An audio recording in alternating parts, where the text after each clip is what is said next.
Hi everyone. Two central bank policy decisions shaped fixed income market recently, highlighting a divergence in policy outlooks. While the US Fed struck a relatively hawkish tone, the RBI were perceived as more dovish.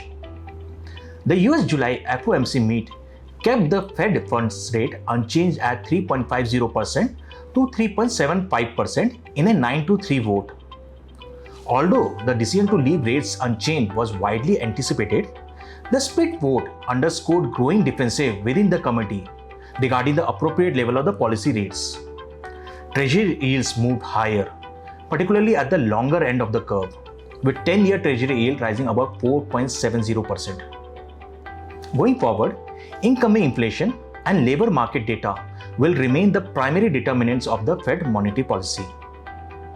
In contrast, the RBI's August monetary policy reaffirmed its wait and watch approach by keeping the repo rate unchanged at 5.25% while maintaining a neutral stance.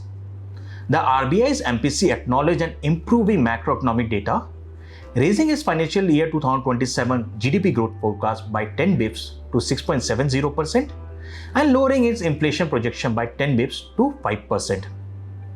Nevertheless, the RBI also projected inflation to average above 5% over the next 3 quarters, a sustained run above its median target. While this remains a source of concern, the central bank indicated that future policy decisions will depend on greater clarity regarding the inflation trajectory. Overall, markets interpreted the policy as dovish, with expectations that the RBI is likely to remain on hold throughout financial year 2027 unless underlying inflation pressure broaden materially.